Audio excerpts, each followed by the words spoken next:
All right, everybody.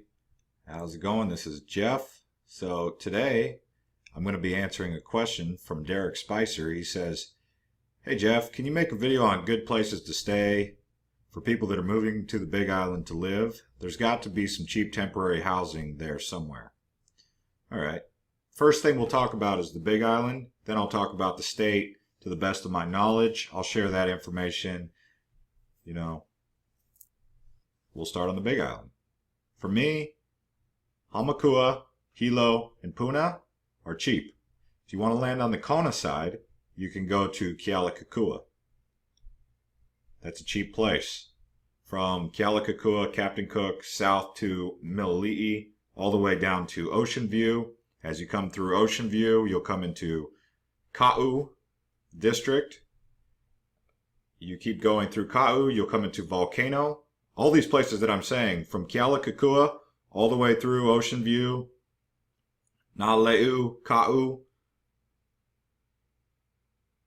Volcano, Mountain View, into Curtistown, to Pahoa, Hawaiian Beaches,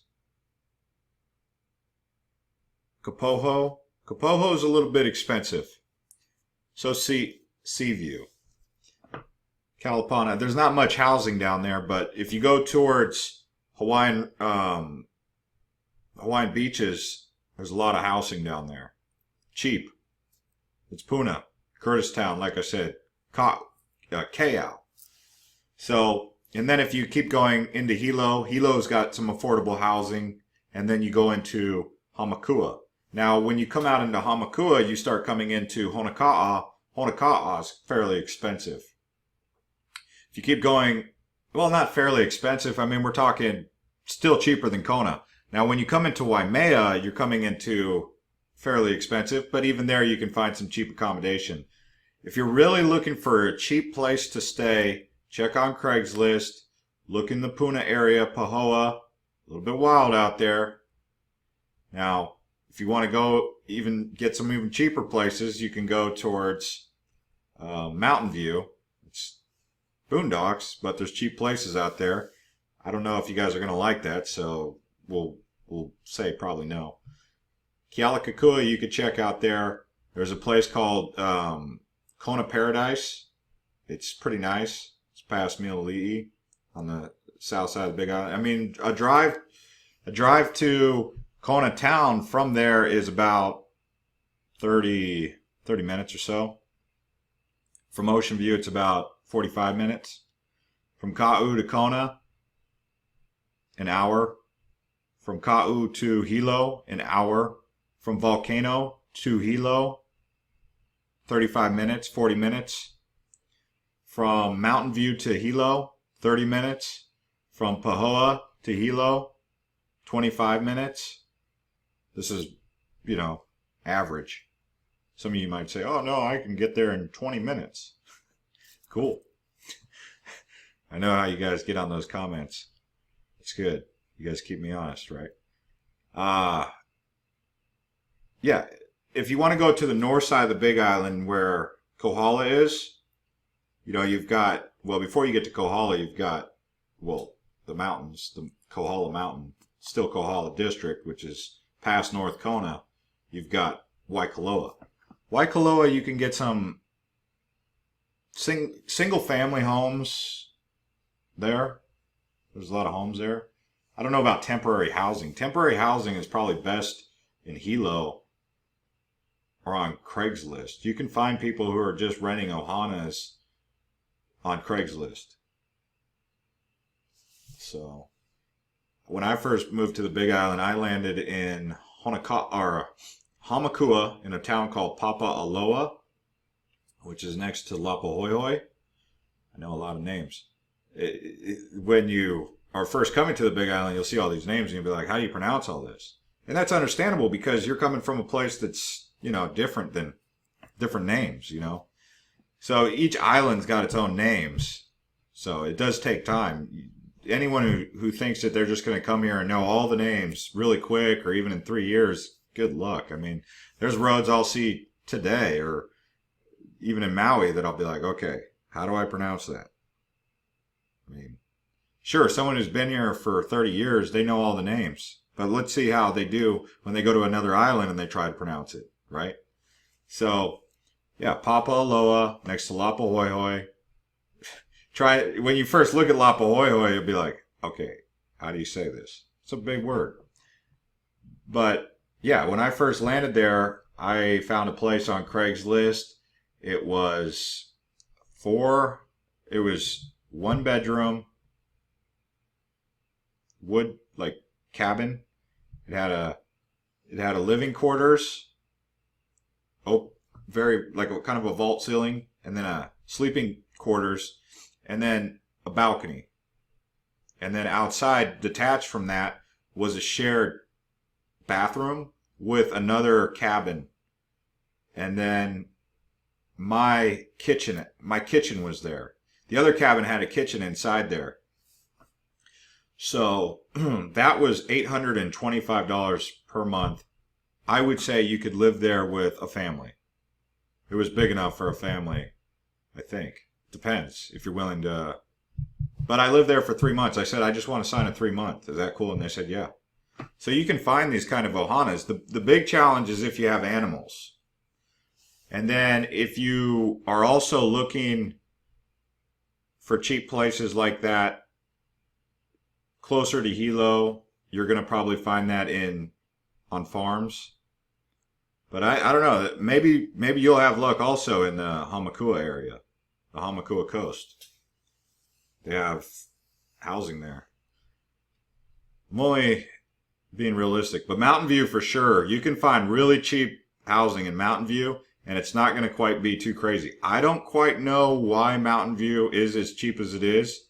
It's a beautiful place. It's like high country. I would say maybe the rain. It does rain a lot, and everyone that I've talked to that comes from there says it rains a little bit too much for their taste. If you're coming from places like Seattle, you're not going to get cold rain. It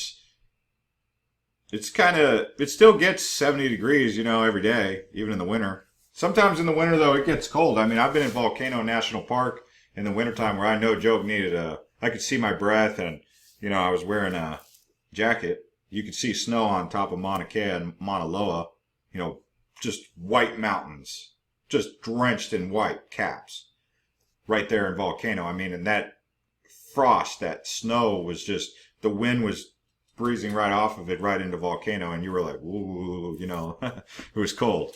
So, but Mountain View does get kind of cold in the winter, but still, even in the daytime, I mean, that snow melts because it warms up quick. Sometimes it'll stay, depending.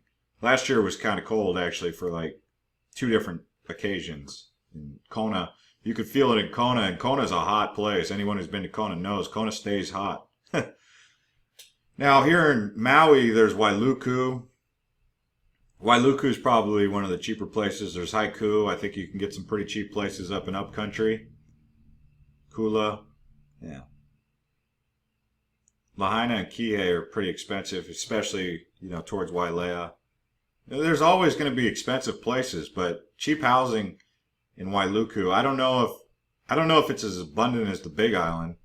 Then on Oahu, I don't know too many cheap places on Oahu, but it does say there's a couple places here on this list. Now, I don't know how to pronounce this. I'm just going off of the list, okay? Laie. I'm assuming that's Laie Oahu. Like I said, I'm not going to claim fame. I'm not going to fake the funk. If I don't know how to say it, I'm not going to claim it, okay? Then there's another one on Oahu. Wahiawa. Okay, I mean, there's 7 islands here, and I don't know every island like the back of my hand. And I didn't even know. When they say it's cheap on Oahu, it might be cheap, but it's cheap for locals. I don't know if you're necessarily going to be welcome in those areas, honestly. Now, Molokai's got some cheap land. That's a place I don't think you're really going to be welcome there either, but you can try. Ka'una Ka Kai on Molokai. Then there's Lahui. I know how to say Lahui because I've been there in Kauai. Also Waimea, Kauai. They say Waimea is really cheap. That's funny because there's also the most expensive places next to Waimea in Kauai. So there's a Waimea on the Big Island, then there's Waimea, Kauai. It says the cheapest place in Hawaii. It's funny because they don't even mention Hilo, but Hilo's cheap. You can find real cheap places in Hilo. Like I'm saying, like anywhere between $800 to $1,200 for a family home.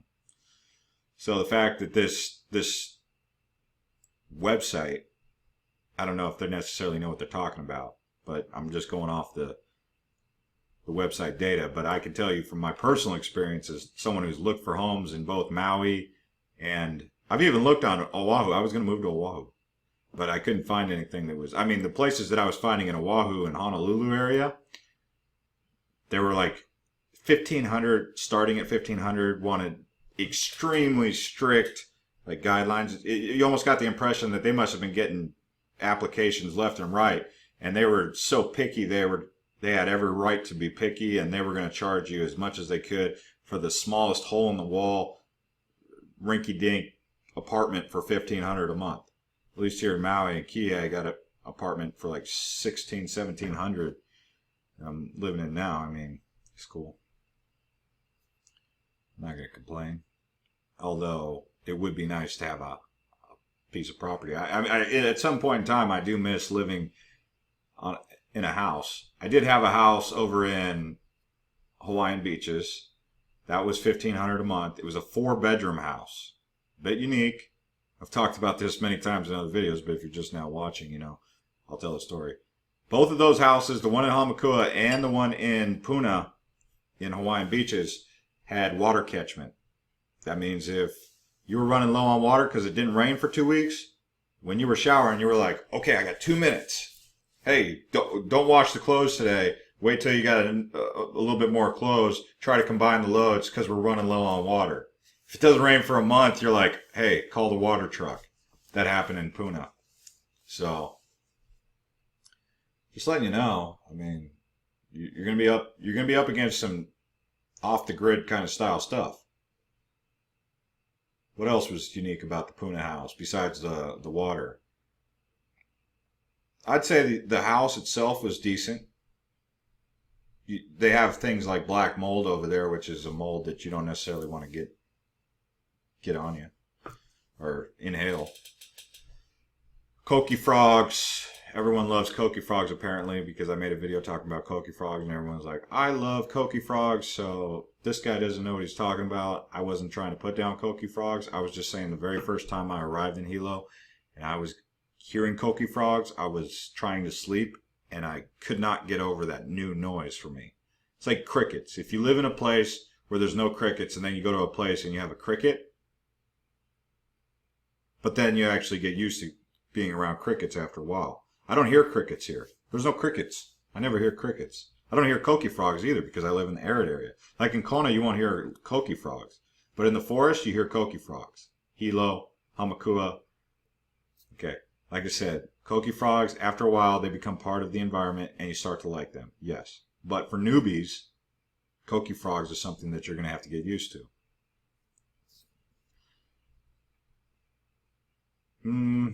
Outside of that, I mean, I've pretty much gone over all the cheap places.